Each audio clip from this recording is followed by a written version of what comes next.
နေလည်းပိုင်းလူပိကျင့်စဉ်တရားတော်မြတ်ကိုဟောကြားနာကြားကြီးညိုကြမယ်ဒီနေ့ဘုရားရှင်ဟောတော်မူခဲ့တဲ့တရားတော်ပေါင်းမြောက်များစွာတဲ့ကတန်ရောက်တာနိကေမဟာဝက္ကတန်ယုတ်ဒါရဏဒုတိယသုတ်ကိုဒုတိယဒါရဏသုတ်ကိုရှေ့ခံပြီးတော့ဟောပေးပါမယ်ဒါရဏသုတ်တံအရှေ့ခံလို့ပဲရိုးရိုးလေးနာမည်ပေးကြရအောင်ပါတယ်လေ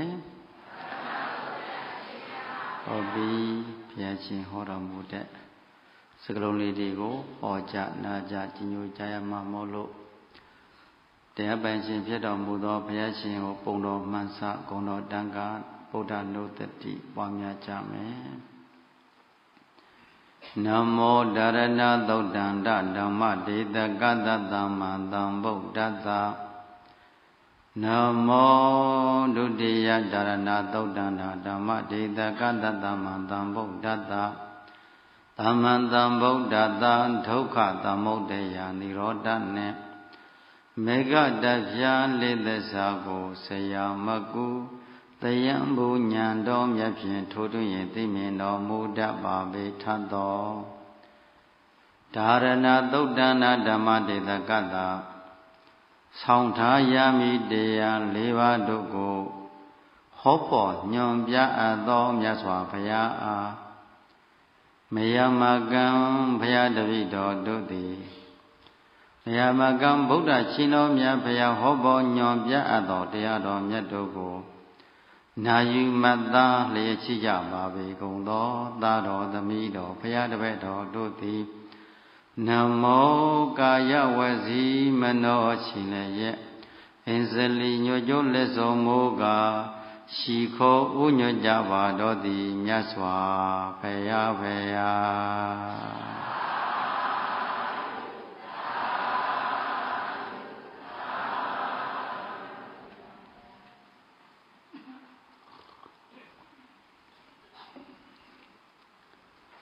ချမ်းသာသာထိုင်ပြီးတော့တရားနာကြမယ်တရားနှလုံးသွင်းကြမယ်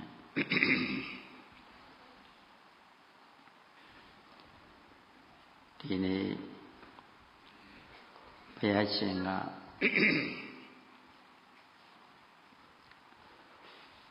ရဏသုတ်တဲ့မြန်မာလိုပြောရင်ပေါ့ဆောင်းထားရမယ်တရားဒါလို့ဆိုတယ်နော်ဘာလို့ရမယ်တရားတဲ့လေရိုးရိုးလေးကိုယ်နာမည်နဲ့ကိုပြီးရင်တော့ဆောင်းထားစရာဤလေးဖြာတဲ့ပါတယ်ပြန်ပြောပါဦးဒါပါဠိလိုပြောရင်တော့ဒါရဏပေါ့နော်မြန်မာလိုပြောရင်ဆောင်းထားစရာဤလေးဖြာဟုတ်ပြီဒါဘုရားရှင်ဘယ်မှာဟောတော်မူခဲ့ပါသလဲဘုရားလို့မေးလို့ရှိရင်လွန်လေပြီးတော့2500ကျော်လောက်ကအိုးဇေတဝန်ကျောင်းတိုက်ဘုရားရှင်ကဇေတဝန်ကျောင်းတိုက်မှာ25ဝတိုင်တိုင်တာဝတိမှာတရင်သုံးနေတော့တရားတွေကဇေတဝန်ကျောင်းဟောတဲ့တရားတွေတော်တော်များများရှိတယ်နော်ဇေတဝန်ကျောင်းဟောလိုက်ပုပ္ပါယုံကျောင်းဟောလိုက်အဲ့ဒါလို့ဘုရားရှင်ဟောတော်မူတဲ့တရားတော်တွေကဘုရင်တို့သံဃာနာတင်တဲ့အခါအရှင်အာနန္ဒမထေရမြတ်ကအတိအကျတင်တော်မူခဲ့တယ်။အောစရာလည်းကောင်းတယ်ပေါ့အရှင်အာနန္ဒမှတ်မိတာလေးတွေ။ဩဒီ45ဝကာလကျန်ဟောတော်မူတဲ့တရားတော်တွေကိုတပုတ်မကြံလေးပေါ့နော်။ဆောင်ထားခဲ့တဲ့ဒီအရှင်အာနန္ဒဟာပါရမီဘလောက်ကောင်းတယ်ပညာပါရမီတွေဘလောက်ကောင်းတယ်လဲဆိုတာစဉ်းစားကြည့်လိုက်ဘုန်းကြီးတို့တခါတည်းစက်သိန်းတော်ထားမိတယ်အရှင်အာနန္ဒအကြောင်းကိုတွေးမိလေတော်လိုက်တာဒါသောတာပန်ဉာဏ်ပဲရှိသေးတာနော် သို့တော့အံ့ဩစရာကောင်းတာရှင်အာနန္ဒာဟာဒီ25နှစ်တုန်းသောတပန်ဘဝနဲ့နေခဲ့တာဘုရားနိဗ္ဗာန်ပြိဋိဘံစံတိကာလတရားရှင်အာနန္ဒာသောတပန်ဘဝနဲ့နေလာခဲ့အဲ့ဒီသောတပန်ဖြစ်ပင်ညာတော်လည်းပဲတဲ့ယဟန်ကိုသောတပန်ဖြစ်တဲ့နေရာဆိုပြီးကာမရာဂစိတ်တစ်ချိန်တစ်ခါမှစိတ်ကူးမပေါ်ဘူးတဲ့ဗျာအားကောင်းတယ်ပါရမီတမ္ပါရဉာဏ်တွေပေါ့ဗျာတရားရဲ့ပုံမှာဘလောက်ထိထက်တန်တယ်လဲဘလောက်ရှင်လန်းနေတယ်လဲဆိုတာသာသနာတော်ကြီးကိုဘလောက်ကြည်ညိုတယ်လဲဘလောက်လေးစားတယ်ဘလောက်မြတ်နိုးတယ်နော်ဒီသာသနာမှာဘုရားသခင်မှတပါးပေါ်တာကိုနော်ဒီစုဆိုတာကလူတိုင်းရသလားအရှင်အာနန္ဒာကဧတတိ9တန်စကုထားတာကိုနော်ဘွယ်တော့9ရက်ဧတတိ9ရက်9တန်ကိုစကုထားတယ်အနရှင်အာနန္ဒာကအဲ့ဒီတော့တတိမန္တဧတတိရထားတာဧတိမန္တဧတတိတတိမန္တအမြဲတမ်းတတိရှိနေတယ်ဘုရားကိုမြတ်စွာဘုရားကရဏတတိအမြဲတမ်းပေးနေတယ်နောက်ဆုံးမှာမြတ်စွာဘုရားပင်မလုံးပြီးညံ့နေပြီတော့မြတ်စွာဘုရားဒီချိန်မှာရှင်သေးမင်းကဲ့သို့အိပ်ပျော်ရမယ်အိမ်ကျင်းစစ်တော်မူရမယ်အချိန်မှာခါလာပါဘုရားဒီချိန်မှာရေမိုးချိုးတော်မူတဲ့အချိန်မှာခါလာပါဘုရားယဟန်တော်တွေဆုံးမရမယ်အချိန်ကာလပါဘုရားတရားဓမ္မတွေတရားဟောမယ်အချိန်ကာလပါဘုရားဘိက္ခုနီမတွေဆုံးမရမယ်အချိန်ကာလပါဘုရားစသည်အားဖြင့်အချိန်နဲ့အချိန်တိုင်းမှာအရှင်အာနန္ဒာဒီအမြဲတဲ့တတိပေးတွေရှိတယ်တဲ့နော်အဲ့ဒီတော့ဒီလောက်ထိတတိအားကောင်းနေတဲ့အရှင်မြတ်သူ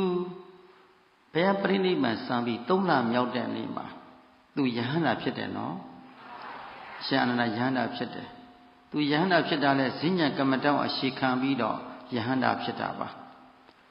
စဉ္ကြံမှတ်ထားတယ်မြတ်ပဲညဥ်ရငါပဲစဉ္ကြံမှတ်လိုက်တာတကောင်ရံကြော်သွားပြီမနဲ့မိုးလင်းတော်မှအရှင်ဖြစ်နေအဲ့ဒီချိန်မှာသူဒီရှင်မြတ်ရဲ့တဏ္ဍာမှာအရှင်အာနန္ဒာမထေရမြတ်မနဲ့မိုးလင်းပြီးရင်လည်းပဲတန်ခါနာတင်တော့မယ်တန်ခါနာတင်တော့မယ်အဲ့ဒီချိန်မှာသူ့ကိုယ်သူစူးစမ်းလိုက်တာတညာလို့ဩငါနည်းနည်းလေးတော့စဉ္ကြံအချိန်များတယ်လေငါနည်းနည်းလဲလျောင်းပြီးတော့လျောင်းမှတ်လိုက်မယ်ဆိုပြီးတော့လျောင်းမလို့ကစင်ညောင်ဆောင်ပေါ်အသာလေးခန္ဓာကိုယ်ညှော့လိုက်ရုံရှိသေးတယ်ဖြစ်ပျက်ကဖြိုင်ဖြိုင်မြင်ထားတာကိုနော်ခန္ဓာဖြစ်ချင်းပြချင်းကိုဖြိုင်ဖြိုင်ကြီးမြင်ထားတဲ့အခါကာလမှာဘာမှမမြင်တော့ဖြစ်ချင်းပြချင်းလက္ခဏာလေးတစ်ခုပဲနေဖြစ်ပြနေမဲ့နေကြိုက်ပြီးတော့နည်းနည်းလေးညှက်မလို့ပြန်လိုက်တော့ခြေထောက်ကလည်းအလော့ခန္ဓာကိုယ်ကြီးကလည်းကတိညောင်ဆောင်ပေါ်ကိုမကြအလယ်မှာကြည်စမ်းအာနန္ဒာမထေရမြတ်ဘယ်လောက်ထိအံ့ဩစရာကောင်းတဲ့ယဟန္တာဖြစ်တောင်မှတာမန်တော်ဟိုနောက်တဲ့ယဟန္တာတွေနဲ့မတူဘူးနော်ခေါင်းငင်ရံမှာယဟန္တာဖြစ်တာဒီတစ်ပါးပဲရှိတယ်ခြေထောက်ကလည်းမြေစည်းကလွတ်နေပြီခန္ဓာကိုယ်ကလည်းအောက်ကိုကတိညောင်ဆောင်ပေါ်မရောက်ခင်မှာအရှင်အာနန္ဒာဘာဖြစ်ယဟန္တာဖြစ်ဖြတ်တဲ့မြင်းမြင်းနဲ့သောတာပန်ကတဂရကအနာကယဟန္တာလေးမေလေးဖို့ဖြောက်ဖက်ကနေဆိုလေးမေလေးဖို့ဆိုယဟန္တာဖြစ်တယ်ဇံအဘိညာဉ်နဲ့တခါတည်းနဲ့အဘိညာဉ်တကိုးနဲ့ယဟန္တာဖြစ်သွားတာပထမဇန်နေဒုတိယတက်တဲ့သောတာပင်ဇန်နဲ့တွဲပြီးဇန်နေနဲ့တွဲပြီးတော့ယဟန္တာဖြစ်သွားကြတယ်ယဟန္တာဖြစ်ပြီးတော့မှနိရောဓဖလားသမဘဝင်စားပြီးပြီဆိုရင်သူ့ကိုမျောလင်းနေအရှင်မကတ္တပတို့ကမျောနေတာကိုတန်ခါရတင်ဖို့ဆဲသို့တော်အရှင်မြတ်အတွက်ကိုနေရာထိုင်ခင်းခြံထားတယ်တန်ခါရဲ့အလယ်တဲ့မှာတိတ္တအရှင်အာနန္ဒာအတွက်ကိုနေရာခြံထားတယ်ဝိယဟန္တာမထေရမြတ်ကြီးတွေကဘယ်လောက်သေချာသလဲဆိုတာအရှင်အာနန္ဒာယဟန္တာဖြစ်ကိုဖြစ်နေဘုရားကလည်းခြေသာအာနန္ဒာငါဘုရားပြိဋိဘံစမ်းပြီး3လမြောက်တဲ့နေ့မှာမင်းယဟန္တာဖြစ်ရမယ်ဘုရားကဗျာဒိတ်ပေးခဲ့တယ်နော်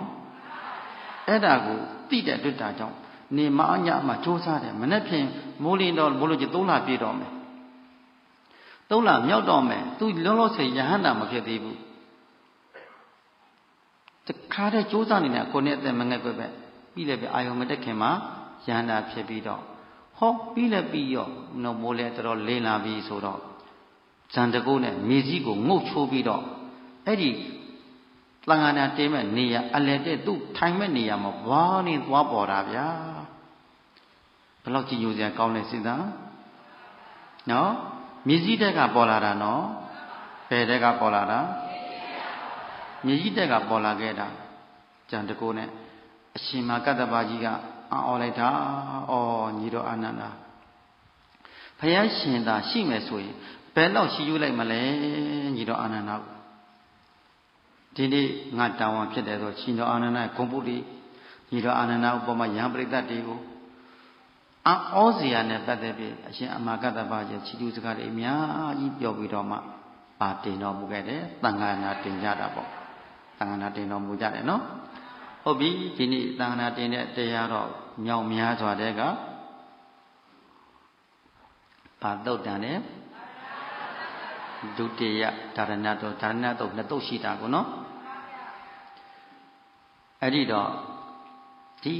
ဒါရဏဆိုတာကဆောင်းထားခြင်း၄မျိုးဆောင်းထားရမယ်တရားဒီ၄ပါးဟုတ်လားပြန်ပြောပါဦးပြောခဲ့တယ်ပထမစကားလုံးကဆောင်းထားစရာဤလေးဖြာလို့ပြောခဲ့တယ်နော်အဲ့ဒီတော့ဘုရားရှင်က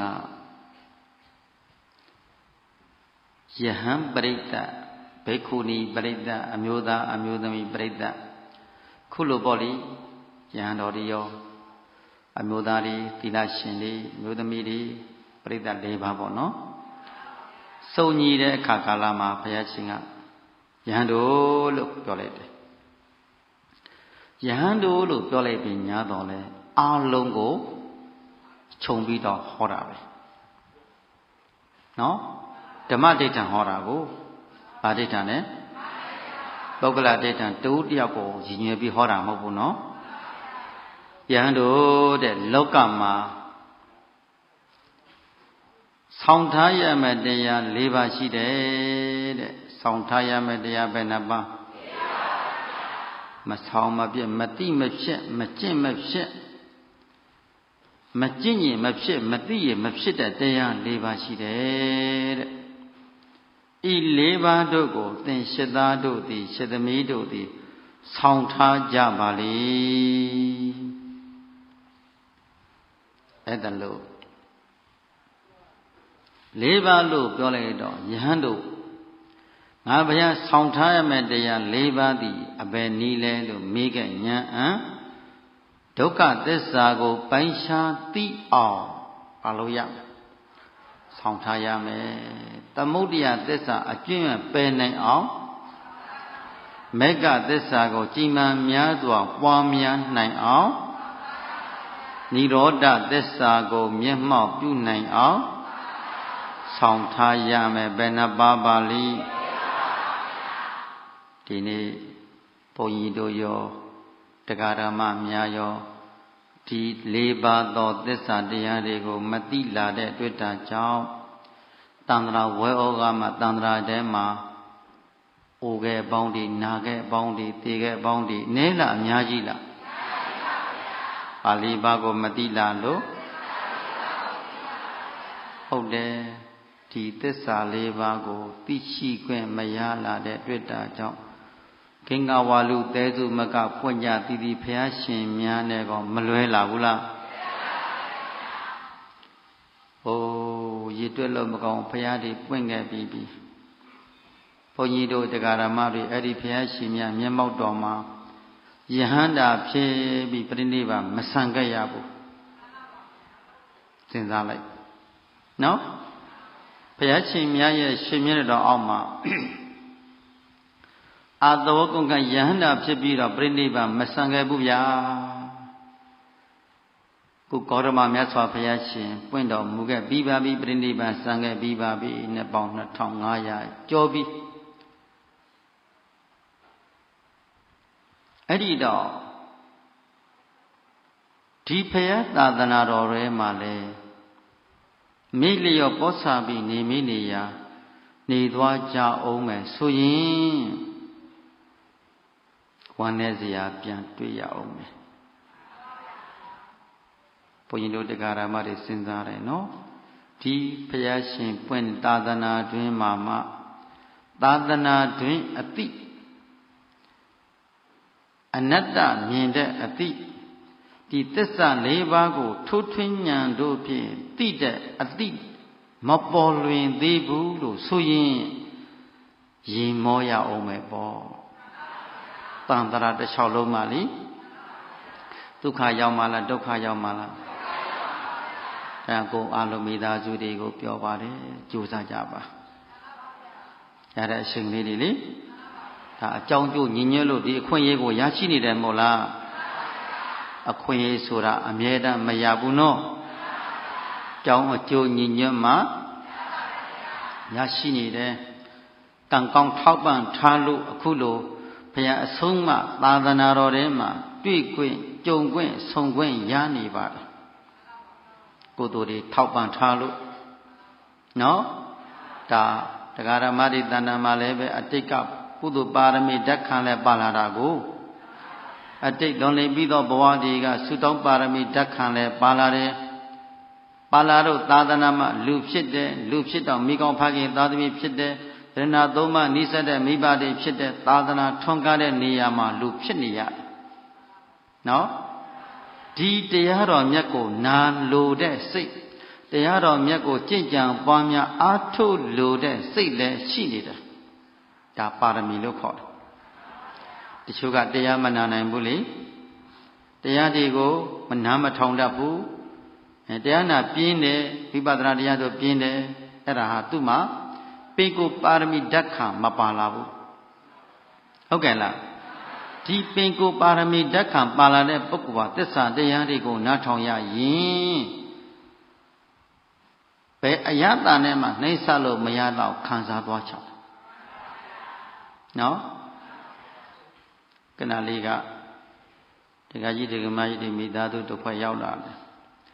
ဘုံဗျာတပည့်တော်တို့ဘုံတရားတော်မြတ်ကိုနားခဲ့ရတာတော်တော်ကြာနေပါပြီတော်တော်အာရစရာလည်းဖြစ်တယ်တပည့်တော်တို့3နှစ်ကျော်လောက်ကတရားနာတယ်3နှစ်ရှိပါပြီ5ပါးသီလလည်းလုံခြုံခဲ့ပါပြီတရဏဂုံ3ပါး5ပါးသီလလုံခြုံခဲ့တယ်60ကျော်မှခုမှပဲဒီတရားဒီနာရတော့သိကွညတဲ့ဘုံဘုံဖူးခြင်းတို့တိတအဝေးကြီးကလာခဲ့ပါတယ်ဗျာဒါသူ့မျိုးစေ့ရှိနေတဲ့ပါမျိုးစေ့ရှိတယ်ပါရမီမျိုးစေ့ရှိကရေစစ်ပဏ္ဍသစ္စာရှိခဲ့တာကြောင့်ခုနောင်ဘဝတွေ့ကြုံကဤတရားဆိုတဲ့လူကသူ့ဆရာနဲ့သူ့တကာဆိုတာမရှိဘူးလားပါရမီဖြည့်ပဲလေလွန်နေပြီးတော့အတိတ်ဘဝတွေကကိုတို့ကိုဘုန်းကြီးတို့တရားဓမ္မတွေကတာမေဖြစ်သောညီကိုမောင်နှမတာဖဖြစ်သော၎င်းညီကိုမောင်နှမတင်အပေါင်းအသင်းဖြစ်သော၎င်းစူးစီးပြီးတော့ဘဝမှာစုတည်အများကြီးတောင်းလာခဲ့ပါရမီအများကြီးဖြစ်လာခဲ့တယ်ပေါ့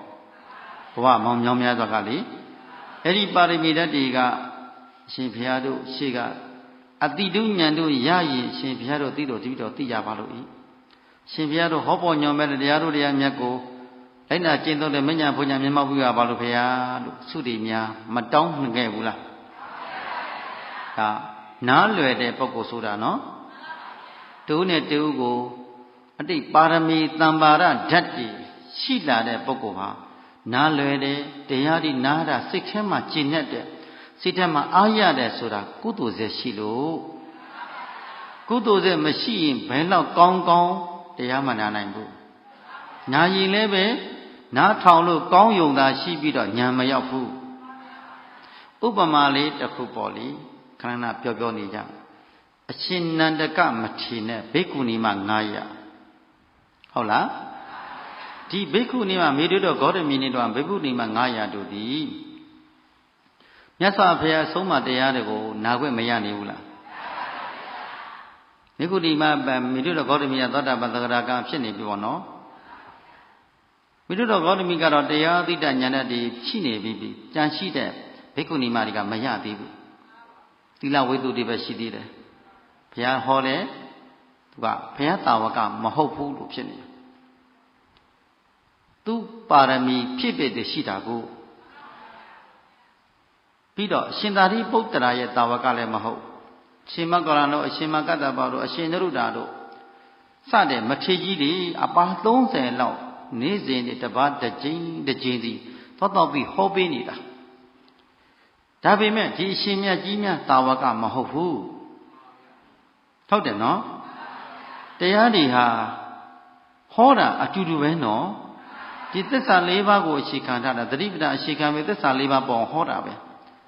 ဒါပေမဲ့သူ့ပါရမီဖြည့်မဲ့ပုဂ္ဂိုလ်ဖြစ်ခဲ့တဲ့ပုဂ္ဂိုလ်နဲ့မတွေ့သေးတဲ့အခါကာလမှာဘာမှအသိဉာဏ်မပေါ်သေးဘူးအရှင်နန္ဒကမထေလက်ကြပြီလို့ဆိုရင်ဘိက္ခုနီစိတ်ထဲမှာကိုယ့်ရဲ့အကိုကြီးတယောက်မောင်ကြီးတယောက်ဟောကြွလာတော့မယ်တွေ့ရမယ်နှစ်ပေါင်းမြောင်များစွာကြွေကွင်းတာနဲ့ပြန်လဲစုံစည်းရမယ်လို့ခံစားကြရတဲ့ကြည့်တွေ့ကျင်လိုက်တာဒါစိတ်ထဲမှာဘလို့ခံစားရမယ်တွေ့ကျင်တယ်ထူဖူးကျင်တယ်အရှင်မြတ်ကလည်းသိနေတယ်ဒါဘိက္ခုနီဒီကတရားတော့ဟောရမယ်ဒါပေမဲ့ဇံအပင်ကြီးရတဲ့မထေကြီးဆိုတော့တခါတည်းပုထုဇဉ်တွေကအထင်သေးမှလည်းကြောက်တယ်ဒါပုထုဇဉ်ကအထင်သေးပြီးတော့ပြက်မှန်းလို့ရှိငရဲပြေရောက်မှာကိုအဲ့ဒါတထက်နေလိုက်တယ်မသွားသေးဘူးအရှင်အနန္ဒလာပြောတယ်တပည့်တော်သင်္ကန်းချုပ်เสียရှိလို့ပါဖေရတပိတ်ဖုတ်เสียရှိလို့ပဲဖေရဆွန့်ခန္ဓာနည်းနည်းဝေးဝေးသွားလို့ရပါဗျာတရက်နှစ်ရက်သုံးရက်ဖြစ်ဖေရမေတ္တိတော်ကောင်းတော့ဖေရသွားချောက်တယ်အရှင်အနန္ဒခေါ်တယ်အနန္ဒမသွားဘူးလားအရှင်နန္ဒကအလှည့်ဖေရခေါ်လိုက်တယ်ရှင်သာနန္ဒကဘိက္ခုနီမတွေသွားတရားဟောပစ္ဆာသမဏယဟန်တော်ဘာလေးခေါ်သွားပေါ့အမဗျာလို့ဘုရားကိုယ်တိုင်ပြောမှကြွဖြစ်တယ်ကျောင်းတဲ့ကိုဝင်လာတဲ့ဆိုရင်ပဲဘိက္ခုနီမမြောင်များစွာတို့သည်ချစ်ရှင်းမဲ့ကိုဒီကိုငါလေချစ်ချစ်ခင်ခင်နဲ့ကိုယ့်ရဲ့မိသားစုတဲကကွေကွင်းလာခဲ့တဲ့ခဏပြောလို့အကိုကြီးတယောက်မောင်ကြီးတယောက်အလွန်တဲ့နှစ်ပေါက်30ကွေကွင်းနေနဲ့ပြန်လဲပြီးတွေ့ရတော့မယ်အတိုင်းခံစားကြရတဲ့ဘာဓာတ်တွေပါရမီဓာတ်ဆိုတာတရားဓမ္မတို့အလိုလိုဖြစ်လာတာမဟုတ်ဘူးနော်ဘယ်အရာမှပြိုင်ဆိုင်ပြိုင်တယ်ပါရမီတံပါတော့ကံရာကိုပြိုင်လို့ရပါမလားသူ့တာဝကနဲ့သူ့ဆရာနဲ့သူ့တကာဆိုတာရှိတယ်မို့လားဒီပရိနိဗ္ဗာန်စံဃာနီးမှာကြည့်တယ်မြတ်စွာဘုရားရှင်ကယောဝအာနန္ဒမယဓမ္မောဇာတိတော်ပညာတော်မမိဇာညတတ္တရှတအာနန္ဒတဲ့ငါသူ့ဝိနိဗိဓမ္မတရားတော်မှာဟောခဲ့ပြီးပြီကွာမမိဇာညတတ္တဒီတရားတွေကသူ့ဆရာတဲ့ဆရာအဖြစ်နဲ့အားလုံးငါဘုရားနှုတ်ကလိုက်လာကြမှာပါ။ဘာနဲ့မှတွေ့ကြလိမ့်မယ်တဲ့။သူ့ဆရာနဲ့သူ့တကာတွေ့လာလိမ့်မယ်တဲ့။နော်။ငါဘယ်တာဝကတွေငါတာဝကတွေကုန်ပြီကွာတဲ့။နောက်တဲ့ဧကတတုပဂရိတာဝကတွေသူ့တာဝကနဲ့သူပဲတရားတွေရပြီးတော့မညတ်ဘုံညာနဲ့ရပြီးငါဘယ်နောက်ကလိုက်လာကြမနိဗ္ဗာန်ရောက်လာကြမှာပါတဲ့။သူ့ဆရာနဲ့သူ့တာတွေ့ကိုတွေ့မှာပဲတဲ့။ဘယ်လောက်ပဲဝေးဝေးဘယ်လောက်ပဲခြားနာပြီပင်လဲသမုဒ္ဒရာရှားရှားရောက်ကိုရောက်လာကြမှာပဲတဲ့ဟုတ်တယ်လားနေရပြောသလိုပေါ့ဟိုတရုတ်ပြည်ကအဖွဲဒီတို့ပြည်တပီလေးတွေရောက်လာကြတာဟာကိုရင်ဝတ်လို့သီလရှင်ဝတ်လို့တဲ့ရောက်လာကြတာသူဘယ်လောက်ကန္နာရောက်ကြီးနေတာမဟုတ်ခကြီးကြီးတမ်းပါဦးရောက်အောင်လာဖြစ်ကြတယ်သူတို့ကသူတို့တဏ္ဍမှာဗာတတ်တွေရှိတယ်ကုသိုလ်ပါရမီဓာတ်ရှိတယ်ကုသိုလ်မျိုးစေ့ဓာတ်ရှိတယ်ဟုတ်တယ်လား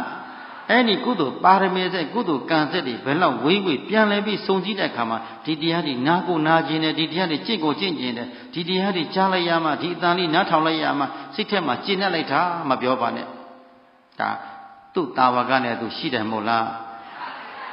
ဟော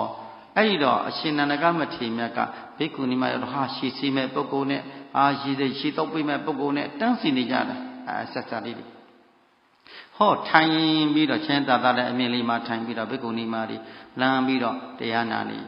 လောက်ရှိပြီးတော့ပြောလိုက်ကြတဲ့နမတို့တဲ့ညမလေးဒီလို့ကိုညမလေးလိုပဲစိတ်ထားဖြစ်တယ်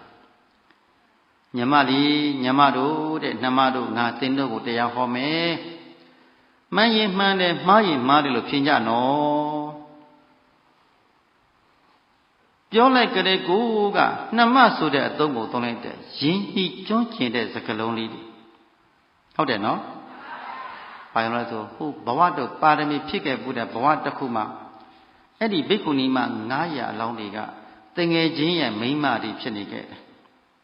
တငယ်ချင်း900ရဲ့ဒီနန္ဒကမထေရမြတ်ကလည်းတငယ်ချင်း900ရှိတယ်900တို့တငယ်ချင်း900တဲ့မိအရှင်မတွေဖြစ်ခဲ့ပြီသူတို့က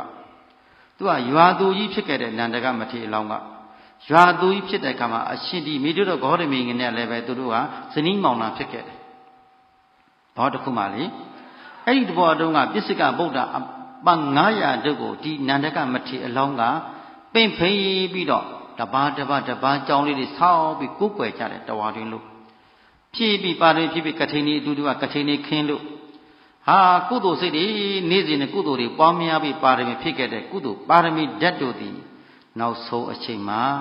ပြန်လည်ပြီးတော့မဆုံစည်းကြဘူးလားဆုံစည်းတဲ့ဟိုတစ်ခေါက်ပထမဆုံးပါရမီဖြင့်တွေ့ပြီးတယ်လို့နောက်ဆုံးချိန်မှာလည်းပဲဒီစိတ်ထားလေးတွေရှိနေကြအဲ့ဒီစေတနာလေးတွေကနမတုငါတရားဟောမယ်နတ်ထောင်ကြဆိုတော့မျက်စိစကုံလိစ္ဆာဝါအနိစ္စဝါဟောအနိစ္စပါဏိပေါ့မျက်စိဆိုတာမြဲသလားမြဲဖို့နော်မျက်စိဟာလည်းမမြဲဘူးယူပါယုံအစင်းကလည်းမမြဲဘူးစကုဝိညာဉ်မြင်စိတ်ကလည်းမမြဲဘူးဟုတ်တယ်လားမျက်စိကလည်းစကုပတ္တာဓာတ်ဆိုတော့မျက်စိကလည်းမမြဲဘူးအပြင်က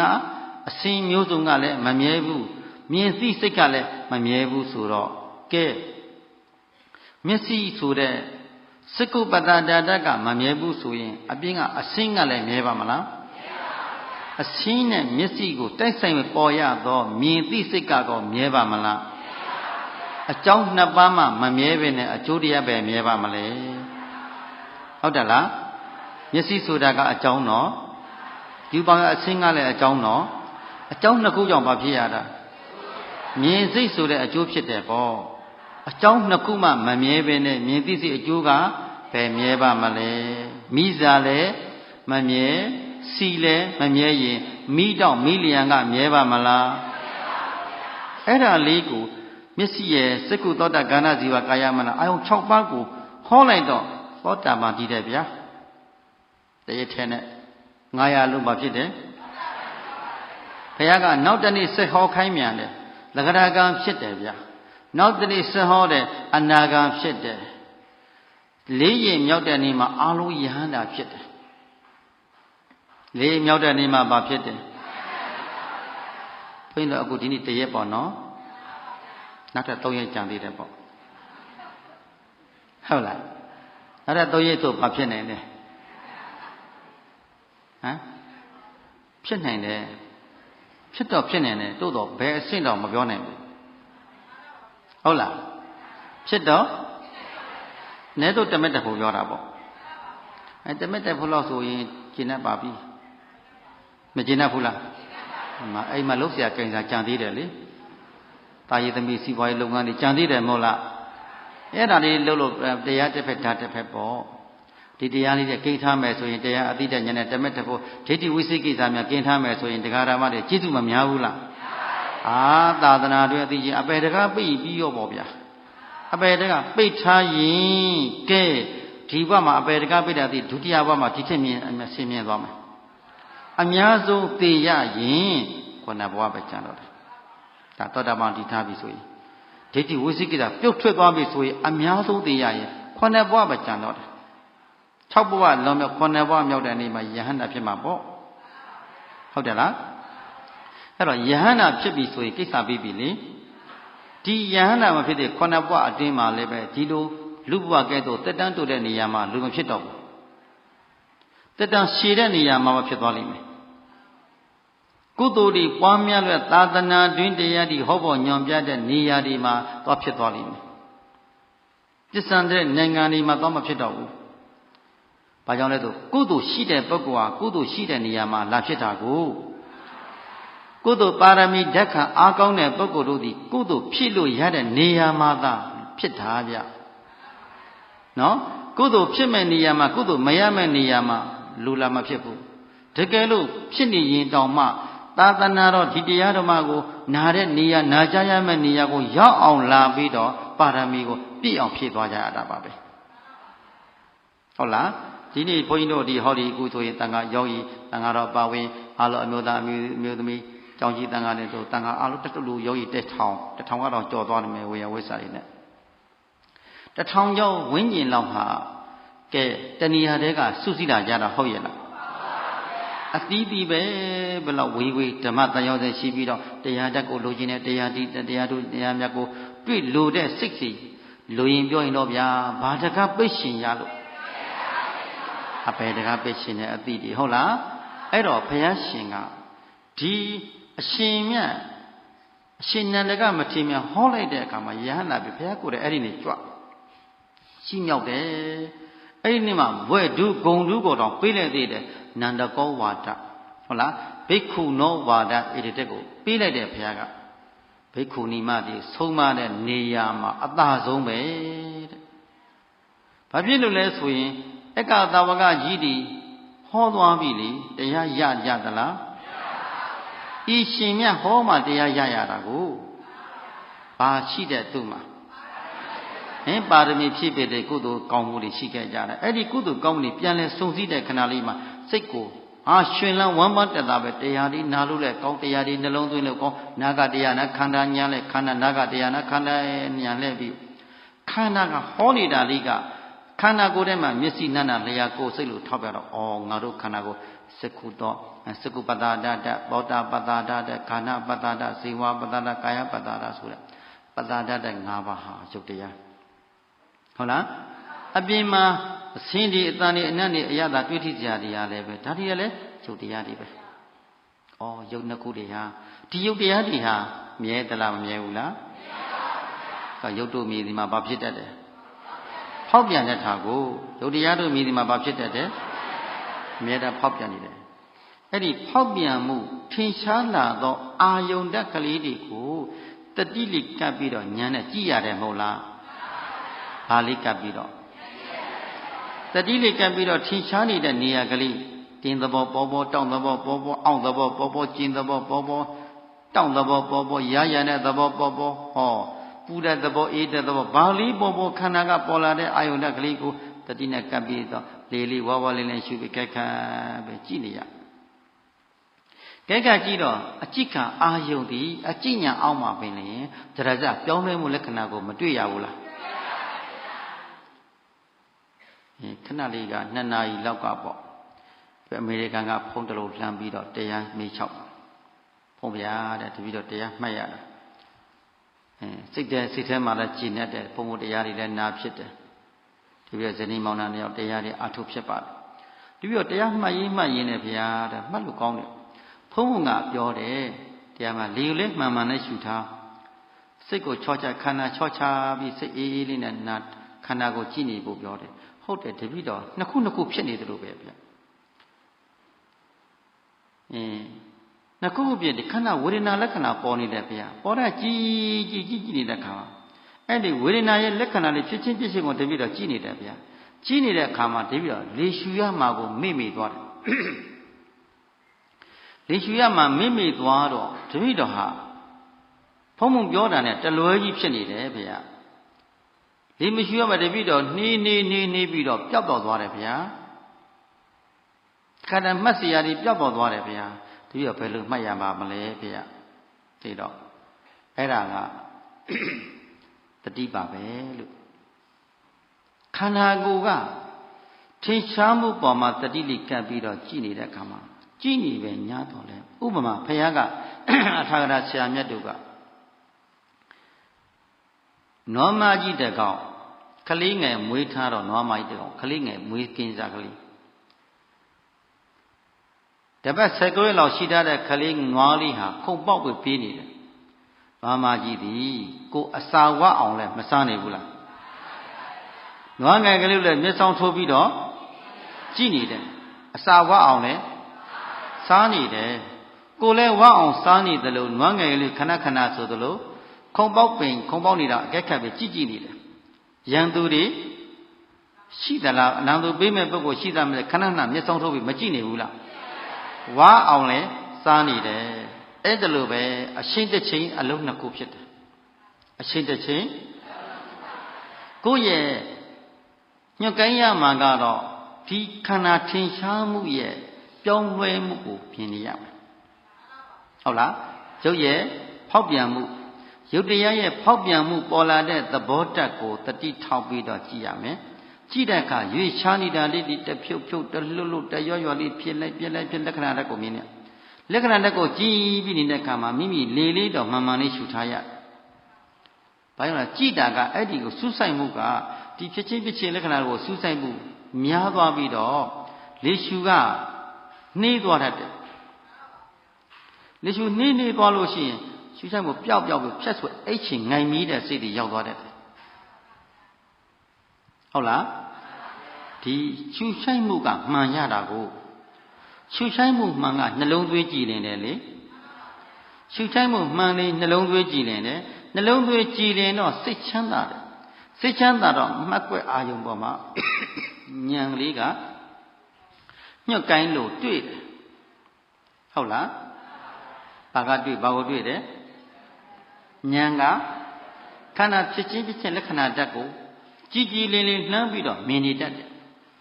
ကြည်လင်းစွာမြင်နေတယ်ဆိုတာတတိရှိနေလို့တတိက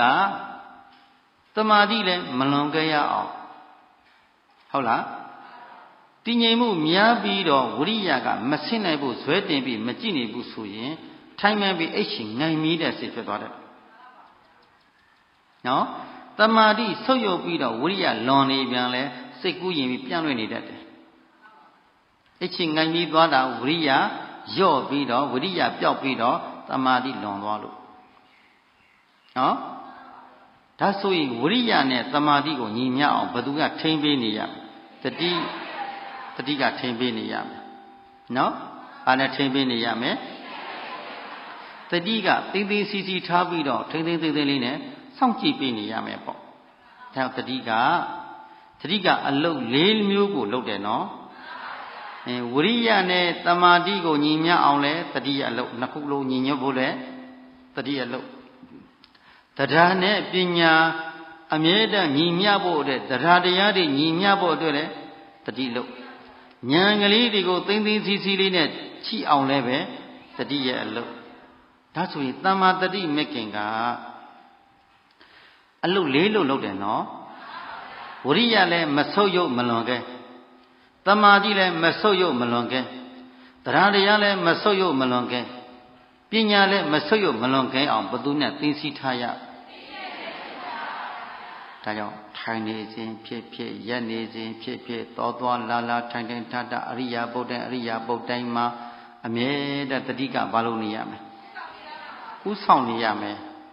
အဲ့ဒီတတိတိမြဲလာရေးတတိနောက်ကဘာလေးထည့်ပေးရလိမ့်မယ်ဉာဏ်တတိနောက်ကဘာထည့်ရမယ်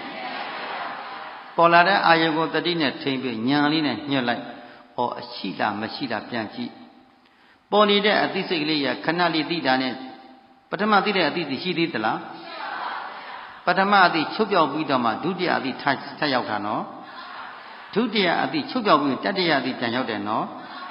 တတိနဲ့တတိမတူတအာယုနဲ့တအာယုတစ်ခုနဲ့တစ်ခု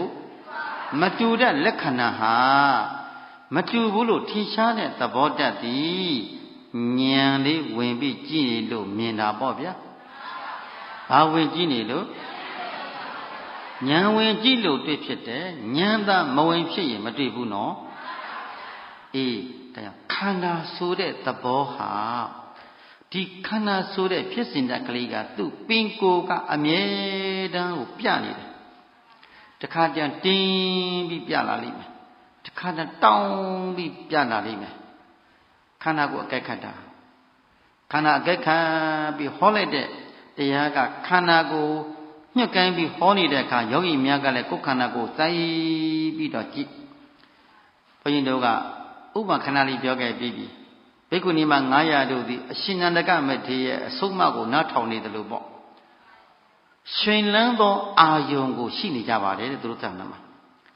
စိတ်ကရှင်လန်းတက်ကြွအမြဲတမ်းရှိနေတယ်တဲ့တရားရထိုက်မဲ့ပုဂ္ဂိုလ်ဟာလေစိတ်ညစ်ပြီးမနေစိတ်ကညှဉ်းညူပြီးမနေဘူးစိတ်တက်ကြားပြီးတော့မနေရဘူးတဲ့စိတ်ကအမြဲတမ်းရှင်လန်းတက်ကြွရှိနေရမယ်တဲ့ပြီးတော့ခန္ဓာကိုယ်ကိုဉာဏ်နဲ့အကဲခတ်တတ်ရမယ်တဲ့ဟုတ်တယ်လားဘာဖြစ်တတ်ရမလဲခန္ဓာကိုယ်အကဲခတ်တတ်ရမယ်ဟောလိုက်တဲ့တရားသည်ဟောနေတဲ့အရှင်ဟောတာသည်ဘာကိုဟောနေသလဲတရားဟောနေတဲ့ပုဂ္ဂိုလ်ကဘာကိုထောက်ပြီးဟောနေသလဲဆိုတာကိုယောဂီများကကိုယ်ခန္ဓာကိုဉာဏ်လေးနဲ့ထောက်ပြီးအကဲခတ်ပြီးတော့တွဲကြည့်နေရမယ်ဘ ုန်းကြီးဟောလိုက်တဲ့အတန်ဓာတ်နဲ့ယောဂီများတဏ္ဍာမှာခန္ဓာဓာတ်နဲ့ဟုတ်တယ်လားဟောနေတဲ့အတန်ဓာတ်ကလည်းယုတ်တရားတော့ယောတို့တဏ္ဍာထဲမှာထင်ရှားနေတာလည်းယုတ်တရားတော့တတိဝရိယဉာဏ်ကလေးကတော့နံတရားလေယုတ်နှစ်ခုချင်းကိုပေါ်မှာဘာနဲ့ကတ်ကြည့်ရမလဲတတွဲချင်းပေါ့ဟုတ်လားယောဂီတို့ခန္ဓာကိုယ်နဲ့ထင်ရှားနေတာလေးရဲ့ဒီကဘုန်းကြီးတို့လှမ်းပြီးတော့ဟောပေးနေတာလေးရဲ့နှစ်ခုကတော့ဒါရုပ်ရုပ်ချင်းကထင်ရှားနေလိမ့်မယ်ဟုတ်လားဟုတ်ပြီပြန်ကြည့်လိုက်ခန္ဓာကိုယ်တစ်ခုလုံးမှာခန္ဓာကိုယ်ကြီးကအခုနည်းနည်းလေးထိုင်တာလေးအခုမိနစ်40လောက်ရှိလာပြီခန္ဓာကိုယ်ကြီးကပေါ့လာသလားလေးလာသလားဟာခန္ဓာကိုယ်ကတင်းပြီးပြလာတယ်တောင်းသလိုပြလိုက်ကျင်သလိုပြလာအောက်သလိုပြလာတယ်ရမ်းရံသလိုလည်းပြတတ်တယ်ကြိုက်ခဲပြီးပြတတ်တယ်ဘယ်လိုမှနေလို့မထိုင်လို့မရတော့ပြတတ်တယ်သံပူပြားကြီးမှာထိုင်နေသလိုလည်းပြတတ်တယ်အဲဒါလိုပြလာတာတွေဟာယုတ်ကပါဖြစ်တာမဖောက်ပြန်အောင်တားထားလို့ရလားခန္ဓာဒီတစ်ခါလေးတိတိအငေါ့နဲ့ညာပေးပါနော်တရားလေးရအောင်အထုပြရစီမနှိမ့်ဆက်ပါနဲ့လို့တားထားလို့ရလားကပင်ကိုအရှိကိုနော်ဟာရှိပင်ကိုအရှိခန္ဓာကိုယ်ကြီးကဘုန်းကြီးတို့ယောဂီများကိုအတိလေးနဲ့ကတ်ကြည့်နိုင်ဖို့တည်းပြမပြပြနေတယ်အဲ့ဒီခန္ဓာကထင်ရှားဖော်ပြမှုကိုဉာဏ်ကလေးနဲ့စောင့်ကြည့်နေပါမှသာလေဩခန္ဓာကသူ့ပင်ကိုအရှိဉာဏ်ကအတိဟုတ်လားခန္ဓာကပင်ကိုအရှိဉာဏ်ကအတိလေးနဲ့အရှိနဲ့အတိနဲ့ကြိုင်ပြီးလေးလေးမှန်မှန်လေးရှုထားစိတ်ကိုချောချခန္ဓာချောချအေးအေးလေးစိတ်ကိုတက်ကောင်းတက်တာလေးနဲ့ခန္ဓာဤထင်ရှားမှုတက်ကလေးကိုမြတ်မြတ်ပေါ်လေးနဲ့နေရာတက်ကိုတတိလေးနဲ့ကပ်ပြီးအကဲခတ်ကြည့်တော့အကြည့်ခံအာယုံတို့ဒီအကြည့်ညာအောက်မှာပင်နေတရွရွတမွားမွားတလုံးလုံးတစ်ဖြစ်ဘာဖြစ်ပြောင်းလဲပြနေတယ်ပေါ့တစိမ့်နဲ့တစိမ့်မတူတဲ့လက္ခဏာပြနေတယ်ပေါ့တအာယုံနဲ့တအာယုံမတူတဲ့လက္ခဏာပြနေတယ်ပေါ့ကြည့်လေတင်းနေပြန်ပြီတင်းတာပြောက်ပြီးတော့ကျင်သွားပြန်ပြီကျင်တာပြောက်ပြီးတော့အောင့်သွားပြန်ပြီအောင့်တာလေးပြောက်ပြီးတော့ကြိုက်သွားပြန်ပြီကြိုက်တာလေးပြောက်ပြီးတော့ရာရနာပေါ်နေပြန်ပြီတစ်ခုချင်းတစ်ခုချင်းတစ်ခုနဲ့ညံနဲ့ထောက်ကြည့်ငါမလှုပ်လဲနဲ့ငါမရောစီနဲ့ငါနာတယ်ငါမခံနဲ့ငါဘယ်လိုဖြစ်သွားလဲမသိငါမရောစီနဲ့တခါတည်းမှတ်လို့မရလောက်အောင်ထိဖောက်ပြန်မှုမရရင်မျက်စိလေးဖွင့်ပြီးတော့ကြည့်တာမျက်စိမပွင့်တဲ့ဝင်လေအနေငယ်လေးဖွင့်ပြီးအဲ့ဒီထင်ရှားတဲ့နေရာလေးကိုကြည့်ညံ့ညပ်ပေါ်တဲ့နေရာလေးကိုကြည့်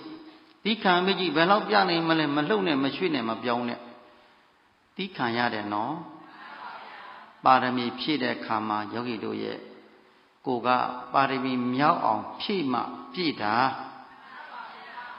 ပါရမီမြောက်အောင်မဖြည့်နိုင်ရင်မပြည့်ဘူးနော်မိမိရဲ့စိတ်စဉ်မှာတတိပဋ္ဌာန်ဓာတ်ကိုလက်ကင်ပြီးစောင့်ကြည့်နေပါမှခန္ဓာဟာမကောင်းဉာဏ်ကတည်တယ်ခန္ဓာကမကောင်းဘူးဆိုတာကိုအမြဲတမ်းပြနေတဲ့ခန္ဓာကထိုင်မကောင်းထားမောသုံးလို့မကောင်းတာကိုမကောင်းမှန်းသိအောင်စောင့်ကြည့်ဟုတ်ကဲ့လားဘာကြောင့်လဲဆိုရင်ဘဝဟာစတန်းတူတူလေးပါဟုတ်လားမကောင်းတာတွေကစုံလာနေတယ်နော်အဲ့တော့ယောဂီတို့ကဒီအချိန်မလေးမှာဒီခံပြီးတော့ပေါ်လာတဲ့ဝေဒနာလေးကိုဝေဒနာရဲ့လက္ခဏာတက်ကလေးကိုထင်အောင်ဘာလို့ရမလဲကြည့်ရမယ်နော်စောင့်ကြည့်ရမယ်ဘာလို့ရမလဲဒီခံခြင်းခန္တီပါရမီဓာတ်ကိုမဖြည့်ပါပဲနဲ့ဒီခန္ဓာကိုယ်ကြီးကိုအလိုလိုက်နေုံကတော့ပါရမီတံပါရဓာတ်ဒီပါရမီအတိတ်ကပါရမီတွေဘယ်လောက်ကောင်းဘယ်တော့မှတရားရမှာမဟုတ်ဘူးပါရမီတွေတိုးပွားအောင်ဘာလို့ရလဲကြိုးစားရပါမယ်ဘာလို့ရမယ်ထပ်ပြီးတော့ဖြည့်ပံများမှပါရမီဆိုတာပြည့်လာမယ်မဟုတ်လား မဖြစ်ရင်မကြိုးစားရင်မရဘူးဘယ်လောက်အတိတ်ကတိဟိပုဂ္ဂိုလ်ကြီးဖြစ်လောဘဒေါသမောဟနောက်ကိုလိုက်နေလို့ရှိရင်ဘယ်တော့မှပြေးမှာမဟုတ်ဘူးဆရာဒေဝတ္တဟာတိဟိပရိသန္တိကြီးပုဂ္ဂိုလ်ကြီးနော်တိဟိပုဂ္ဂိုလ်ကြီးဗျဘုရားရှင်သာသနာတော်မြတ်ကိုညီနောင်30တို့ဝင်လာတဲ့ခါမှာသူကအဓိကပါလာတယ်တို့နောင်တော်ကြီးမိသည့်ပုဂ္ဂိုလ်တွေဘာလို့တို့ကရှေ့တန်းကတိုက်ပွဲမှာဆင်နွှဲမယ်တို့ညီနောင်3ကြိမ်တို့လာရှေ့တန်းကနေပြီးတော့တို့စောင့်ရှောက်ပေးမယ်ဆိုတဲ့ဘုရားရှင်ရဲ့ဝန်ခွဲညီနောင်တွေ30တဲမှာသူကအဓိကပါဝင်လာခဲ့တယ်ဒါပေမဲ့နောက်ထပ်ညီတော်တွေကြတော့ကြိုးစားရင်းနဲ့သောတာပတ္တရာနာယဟန္တာတွေဖြစ်ကုန်ကြသူကြတော့မဖြစ်ဘူးသူတစ်ပါးတွေသူ့နေရာနဲ့သူအေတဲ့ဘွဲတွေပေးတယ်သူ့ကိုမပေးဘူးဘာဖြစ်လို့မပေးတာလဲဘွဲပေးနိုင်တဲ့အရေးရှင်းသူ့မှာမရှိဘူးလေသူ့ကိုသူများတွေကြတော့နေရာပေးတယ်ငါကြမပေးဘူးငါနေတာကြာလာခဲ့ပြီငါကဘယ်လိုဖယားနဲ့လဲငါဘယ်အမျိုးတော်တာစသည်အဖြစ်သူ့ကိုယ်သူအထင်ကြီးပြီးတော့လောဘဒေါသမောဟတွေမလွန်မိုးနေဘူးလားဘုရားရှင်ကဒေဝတ္တတဲ့ဘွဲ့တီပေးတယ်ဆိုတာသူ့အတိတ်ကသုတောင်းပါရမီกว่าမင်းမှာကိရိတာတွေဒင်ချာပြည့်တဲ့ပုဂ္ဂိုလ်အတွက်ဘွဲ့တီပေးခွင့်မရှိဘူးဘွဲ့တမ္ပါရတွေရှိတဲ့ဆိုတာပညာလည်းတတ်ရတယ်အရိယာလည်းဖြစ်ရတယ်ငါဘုရားဆုံးမတရားတော်ကိုတတဝိမတိန်လိုက်နာခြင်းတို့ပြီးသူ့တကိုးအရာတွေပညာအရာတွေနဲ့ပြည့်စုံတဲ့ဘဝတမ္ပါရအသိကဖြစ်ကျင်တဲ့ဘဝတမ္ပါရကသူ့ဘဝကိုအကောင်းဆုံးဖြစ်နေရာယူပေးထားတာသင်ကြိုးစားပါအထုတ်ပါတရားတွေပေါ့နောက်ဆုံးမှကြတော့ရထားတဲ့ဇန်တကိုးတွေပျောက်သွားတာဗျာဆရာတေဝတ္တ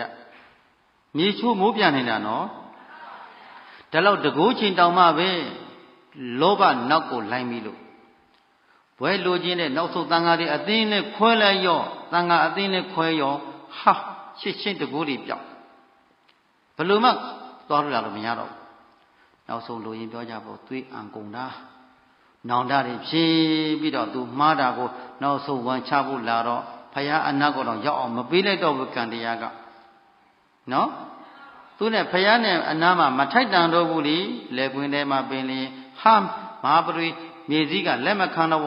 ဖြတ်မြေပြကွဲပြီးတော့ချစ်ချင်းမီးဟုံတောက်ပြီးတော့မြေမျိုးခံရတဲ့ဘဝကြည်စမ်းဒီလောက်ထိတိဟိပုဂ္ဂိုလ်ကြီးတောင်မှမြေမျိုးတဲ့အရှင်ဒီအကုသိုလ်ကံတွေကျွလွန်မိတယ်နော်ဘသူဆုံးမကိုနားမထောင်လို့ဒါကြောင့်ယဟန်ဖြစ်လူပဲဖြစ်ဒီပုဂ္ဂိုလ်တွေဖြစ်ပင်ညာတော်လည်းပဲဒီတရားတွေကိုမကျင့်မကြံမအားမထုတ်ဘူးဆိုရင်ဘယ်တကားမပိတ်နိုင်သေးဘူးနော်ပိဋကသုံးဖို့အာကုံဆောင်ထားပြီးစီသီလတွေပျက်စီးနေမယ်တမာတိတွေပျက်စီးမယ်ပညာတွေပျက်စီးနေမယ်သီလတမာတိပညာတရားတွေပြည့်အောင်အာမထုတ်ရင်ဘာတကားမပိတ်ဘယ်ထဲမှာလဲရအောင်မယ်ဘသူဆုံးမကိအောင်မကြိုးစားလို့ဒါကြောင့်မို့လို့ယောဂီတို့တရားရတဲ့ဆိုတာဟာမိမိခန္ဓာဖြစ်စဉ်ပေါ်မှာထိုးထွင်းညာတို့ဖြင့်ဘာကိုမြင်ဖို့အတွက်ကြည်နေတာဒုက္ခသစ္စာကိုပိုင်ရှားမြင်ဖို့အတွက်ဘာကိုမြင်ဖို့အတွက်ဘုရားရှင်ကယန္တုတဲ့အကျင့်ပုဂ္ဂိုလ်သည်ပထမသစ္စာကိုမြင်အောင်ကြည်ရပါလေဒုတိယသစ္စာကိုမြင်အောင်ကြည်ကြပါလေတတိယသစ္စာကိုမြင်အောင်ကြည်ကြပါလေသရုပ်သသစ္စာကိုမြင်အောင်ကြည်ကြပါလေယဟန်တို့သံဃာကိုဘေးလိုမြင်တတ်ကြကုန်သောအမျိုးကောင်းသားမျိုးကောင်းသမီးပေါင်းသူတော်ကောင်းတို့သည်ပထမသစ္စာဖြစ်တဲ့ဒီယုတ်ဒီနာဒီခန္ဓာ၅ပါးယုံနာဓမ္မသင်္ကာရတရားတို့တွေချိန်မှမြောက်သောဖြစ်ခြင်းပြည့်ခြင်းသဘောတည်ပြနေတဲ့ဖြစ်လဲဖြစ်လေတဲ့ပြည့်လဲပြည့်နေတဲ့ဖြစ်ခြင်းပြည့်ခြင်းလက္ခဏာဓာတ်ကိုထိုးထွင်းဉာဏ်ဖြင့်မြင်အောင်ကြည့်ပါလေ ဒီဒုက္ခသစ္စာမှာတပါးတပါးသောသစ္စာအပြင်ခန္ဓာကိုယ်ကြီးကိုရည်တွက်ခြင်းကမဆွမ်းဆောင်နိုင်ဘူးသင်ရှိသားတို့သော၎င်းတပါးသောပုဂ္ဂိုလ်တို့ကသော၎င်းဤဒုက္ခသစ္စာကိုကြည်ကြီးမှတပါးဒုက္ခသစ္စာမှာတနည်းနောက်တပံဒုက္ခသစ္စာကိုအပိုဒုက္ခသစ္စာကိုနောက်တဒီခန္ဓာဒုက္ခသစ္စာကိုမကြည့်ပါပဲအပြင်လောကမှာဒုက္ခသစ္စာကိုရှားဖွေလို့မရနိုင်ဘူးကြားနိုင်ပါမလားဒုက္ခသစ္စာဆိုတာတလံမြတ်လောက်ဖြစ်သောဟောဒီခန္ဓာကိုယ်ထဲမှာခြာရပါမယ်ဘယ်မှာခြာရမှာတဲ့တလံမြတ်လောက်ဖြစ်သောဒီခန္ဓာကိုယ်ကြီးမှာခြာရမယ်တဲ့ဆင်းရဲခြင်းအမှန်တရားကိုတွေ့အောင်ခြာရမယ်ဆင်းရဲနေတာကဒုက္ခမှန်သလားမှားသလားအမှန်ကပေါင်းလိုက်တော့ဆင်းရဲခြင်းအမှန်တရားကအခုတို့တရားဟောနေတဲ့ခန္ဓာတရားထိုင်နေတရားနာနေတဲ့ခန္ဓာသည်ဘာသစ္စာဖြစ်ဆင်းရဲနေလို့တခါတည်းရွှေတိကြအောင်ဒီဆင်းရဲပြဟုတ်တယ်နော်ပင်မလိုက်တာထပြေးရင်လောက်ဒီပင်မန်းတဲ့ထခုံပြည့်ခြင်းထကိုမလာခြင်းမထိုင်ခြင်းလောက်ဒီအဲ့လောက်ထိကိုခန္ဓာကဖောက်ပြန်လွန်းလို့ဆင်းရဲလွန်းလို့တော်ကိုအံကြည့်ပြီးတော့တခါတည်းသိခံပြီးမမှတ်နေရဘူးလားဒါအမှန်တရားကိုပြနေတာသို့တော့ယောဂီများကတမာတိအချိန်လေးမရသေးတဲ့ခါမှာတော့ဟိုဘက်ကိုလှိမ့်လိုက်ဒီဘက်ကိုလှိမ့်လိုက်ဝေဒနာကိုတက်တာအောင်လှုပ်လာတတ်တယ်နော်တမာတိအချိန်ရလာပြီဆိုရင်လှုပ်ဖို့ပေါ်လာတာမဟုတ်ဘူးဆိုတာသိလာတယ်ဒါမှတ်ဖို့ပြလာပါလားမှတ်เสียပြလာပါလားခန္ဓာကိုယ်ရမှတ်ဖို့ပြလာပြီကိုလို့မသိလာဘူးလားခန္ဓာအရှိတိုင်းပြလာပြီကိုလို့သိပြီးတော့ခန္ဓာအရှိကိုညာသိတယ်နဲ့ကြိုက်ပြီးထွန်းညာတို့နဲ့ကြည့်ရတယ်လေဘာနဲ့ကြည့်ရမလဲထွန်းညာတို့ဖြင့်ခန္ဓာရဲ့သဘောတက်ကိုအကဲခတ်ပြီးကြည်ပြီးသိပါအကြည့်တတ်လေးတွေအမြဲတမ်းရှိပါများလာလေးဒီခန္ဓာကိုယ်ကြီးပါခင်းစေတတ်တဲ့တဏှာသမုဒယသစ္စာကိုပယ်ဖို့အချိန်ကြီးယူလာလိမ့်ပဲလှုပ်ခြင်းနဲ့ရွှေ့ခြင်းနဲ့ပြောင်းခြင်းနဲ့ဆိုတာကတဏှာကောင်းဆောင်တာကိုတဏှာဆိုတာသမုဒယသစ္စာလေဒီသမုဒယသစ္စာကိုဆွဲကန်ရမှာလားပယ်ရမှာလားလှုပ်ခြင်းနဲ့မလှုပ်မိအောင်ရွှေ့ခြင်းနဲ့မရွှေ့မိအောင်ကုတ်ခြင်းနဲ့မကုတ်မိအောင်ဘယ်တော့ပြနိုင်မလဲပြဇန်းဆိုတဲ့ပစ္စုပခန္ဓာဒုက္ခသစ္စာအပေါ်မှာမေကဘာဝနာတတ္တိဖြင့်ကျင့်ချင်းဖန်ဖန်ထထဘာလို့ပေးနေရမယ်ပွားနေရမယ်ဗျာဒီဒုက္ခသစ္စာရဲ့လက္ခဏာဓာတ်ကိုမေကဘာဝနာဆိုတဲ့တတိမေခင်တတိမေခင်တမာတိမေခင်ဝိရိယမေခင်တမာတိမေခင်သုံးပါနော်တတိဝိရိယတမာတိဒီမေခင်သုံးပါကိုဗာမေခင်ခေါ်ပါလိတမာတိမေခင်သုံးပါတမာတိမေခင်သုံးပါကိုဘသူကမှီတယ်လဲမေးရင်ပညာမေခင်နှစ်ပါးကမှီတယ်ဗာမေခင်နှစ်ပါးကမှီပါလိတမာတိတမာသင်္ကပ္ပပညာမေခင်နှစ်ပါးတို့သည်ဒီတမာတိမေခင်သုံးပါးကိုအရှိပြုပြီးတော့မှဉာဏ်နဲ့ရှေ့သွားလို့ရတာကိုတမာတိအချိန်မရဘဲနဲ့ဉာဏ်ကရှေ့တက်လို့ရပါမလားဒါကြောင့်တမာတိဖြစ်ဖို့အတွက်ထိုင်တတိထားတတိသွားတတိလာတတိ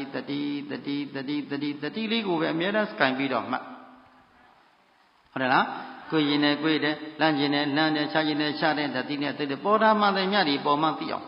အချိန်ယူပြီးတမာတိအချိန်လေးတွေရလာပြီဆိုတော့မှတမာတိနောက်ကညံသွင်းပြီးတော့ဘယ်စိတ်လေးပေါ်ဘယ်အာယုံလေးပေါ်ဖြစ်ပေါ်လာတဲ့မြတ်တော့အာယုံမှန်တယ်မြတ်တို့သည်တရဇတ်ဖြစ်ပြီးတရဇတ်ပြည့်နေပါလားညံပေါ်လာလိမ့်ဘယ်စိတ်ကလေးပေါ်မြင်စိတ်လေးကြည့်တယ်မြင်သိပြက်ကြားစိတ်လေးပေါ်ကြားတာလည်းကြည့်ကြားသိပြက်နာစိတ်လေးပေါ်ကြည့်တယ်နာသိပြက်စားစိတ်လေးပေါ်စားသိပြက်ရတာလေးပေါ်ရတာလေးသိလိုက်ပြက်သိသိလိုက်သိလိုက်ပြက်လိုက်အစားထိုးချုပ်ပြောက်အစားထိုးချုပ်ပြောက်ကောင်းတာလေးပေါ်ကောင်းတာလေးအစားထိုးချုပ်ပြောက်နာတာလေးပေါ်နာတာလေးအစားထိုးချုပ်ပြောက်စက္ကန့်နဲ့တဖြုတ်တလွတ်တရော့နဲ့အမြဲတမ်းပြောင်းလဲမှုလက္ခဏာဓာတ်ကလေးကိုဉာဏ်ဝင်ပြီးတော့ကြည့်မှသာလျင်အတိကတ်တယ်နော်ဘာကတ်တယ် အသိဉာဏ်လေးတွေရှင်းပြီးခန္ဓာဖြစ်စဉ်မှာအသိဉာဏ်လေးတမချင်းလမ်းလို့တွေ့ထိနေတဲ့အချိန်မှာလမ်းပြီးတွေ့တဲ့ဉာဏ်သွေးတို့တွေစက္ကန့်မှလည်းဒရဇတ်ဖြစ်ပြီးတဲ့ပြည့်တဲ့သဘောကိုမတွေ့လာဘူးလားအတွေ့ခံတဲ့အတွေ့ဉာဏ်တော့အတွေ့ခံကဒုက္ခသစ္စာတွေ့နေတဲ့ဉာဏ်လေးကမေဃသစ္စာခန္ဓာကရှိနေတဲ့အတွေ့ခံသဘောလို့ဒီစက္ကန့်နဲ့သဘောလေးပြောင်းလဲမှုသဘောလက္ခဏာတွေကဒုက္ခသစ္စာလမ်းလို့တမချင်းကြည်ပြီးထင်ရှားနေတာလေးကမေဃသစ္စာဒီချိန်မှာတဏှာဥပါဒံကံသမုဒယသစ္စာတွေမသိနေဘူးလားခန္ဓာကိုယ်ကြီးညာကျင်တဲ့စိတ်တွေမရှိဘူးလေခန္ဓာကိုယ်မညာကျင်တဲ့စိတ်တွေမရှိဘူးခန္ဓာကိုယ်ตายရတဲ့စိတ်တွေမရှိတော့ဘူးဆိုရင်ဒုက္ခသစ္စာမှာမေဃသစ္စာမေဃဘာဝနာတတ္တိလေးတွေကကျင်ဖန်ထထဉာဏ်သွင်းပြီးကြည်နေပြီလေនិရောဓဆိုတဲ့ဆင်းရဲခြင်းအဆုံးကိုဉာဏ်ကတဖြည်းဖြည်းညှို့ကိုင်းပြီးတော့မျက်မှောက်ပြုသွားနေတယ်ဒါအဆုံးကိုတွေ့သွားတတ်တာကိုဘာအဆုံးကိုလဲဆင်းရဲခြင်းအဆုံးဒုက္ခရဲ့အဆုံးဒုက္ခအဆုံးမှာဒုက္ခဆိုတဲ့និရောဓသစ္စာရှိတယ်အဲဒါမြတ်စွာဘုရားကယဟန်တို့တဲ့သင်တို့သည်ပထမဘာသစ္စာကိုပိုင်နိုင်ကြည့်ပါဒုတိယဘာသစ္စာကိုပွားပေးပါတတိယဘာသစ္စာကိုပယ်ပေးစတုတ္တဘာသစ္စာမျက်မှောက်ပြုနိုင်အောင်သီးပွားပယ်ဆိုင်၄ပါးကိုက်အမြိုက်နိဗ္ဗာန်ယူဟုတ်လားသီးပွားပယ်ဆိုင်၄ပါးကိုက်အမြိုက်နိဗ္ဗာန်ယူဒါပဋိက္ခမနည်းအားဖြင့်တော့ဒေသနာနည်းအားဖြင့်ဆိုရင်သိပယ်ဆိုင်ပွားဟုတ်လားသိပယ်ဆိုင်ပွားဆိုတာဒေသနာနည်းပဋိက္ခမနည်းပဋိက္ခမကျင့်စဉ်လေးကိုကျင့်တဲ့အခါကာလမှာဘာဖြစ်ရမလဲယုံနံတို့ဤဖြစ်ချင်းကိုကျင့်ဘာမှတတ်ဘာဖြစ်ရမလဲသိအောင်ကြိုးစားပါဟုတ်တယ်လားသိရမယ်တရားရဲ့သိဖို့အတွက်ကျင့်မှန်သိဖို့အတွက်ဘာလုပ်ပေးရမလဲထပ်ဆင်ပွားပေးနေရမယ်အဲ့ဒါလို့သိရမယ်သိပြီးတော့ပွားနေမယ်ဆိုရင်ဘာသစ္စာပယ်တော့မယ်ကွာသမုဒိယသစ္စာသေလေတတိသေပါစေတတိလို့ဆုတောင်းလို့ပေါ်တာမဟုတ်ဘူးနော်ဒီဒုက္ခသစ္စာနဲ့မေဃသစ္စာတွဲနေခြင်းကြောင့်သမုဒိယသစ္စာအလိုလိုនិရောဓသစ္စာကိုဉာဏ်တတ္တိကညှို့ကိုင်းလာပြီးသားဖြစ်မှာပေါ့အဲဘုရားရှင်ကဆောင်းထားရမယ်တရားဘယ်နှပါတဲ့နံပါတ်1ဘာသစ္စာနံပါတ်2ဘာသစ္စာနံပါတ်3ကပိန်နိုင်ဖို့အတွက်နံပါတ်4ကမျက်မှောက်ပြုဖို့အတွက်ခဏလေးပဲလားအမြဲတမ်းလားဒါကြောင့်မို့တန်တရာကြီးကို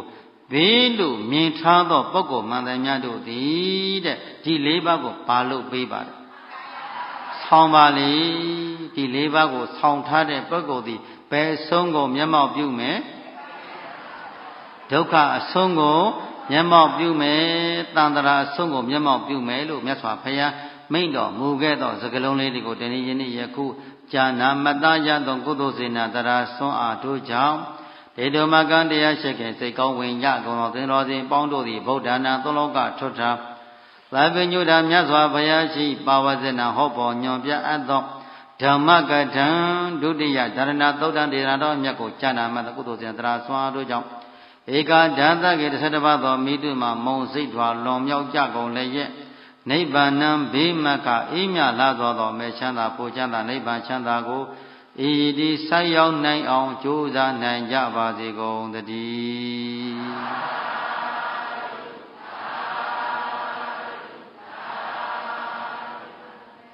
ကဲကုသိုလ်တရားတွေရင်ဝဲပိုက်ပြီးဆုတောင်းများပေးဝေရမယ်ဤသို့ပြုရ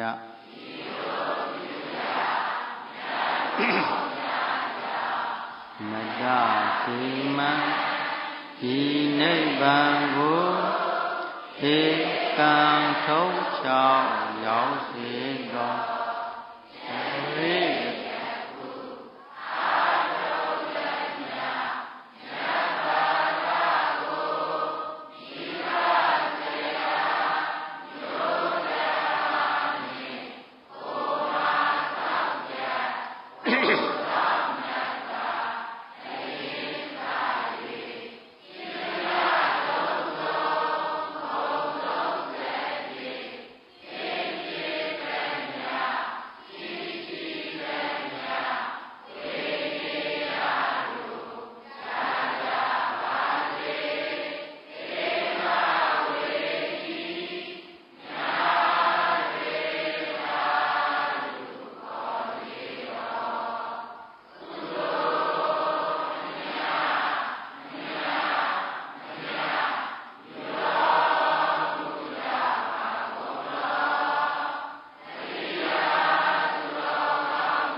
ကျွန်ုပ်တော်အားထုတ်ရာ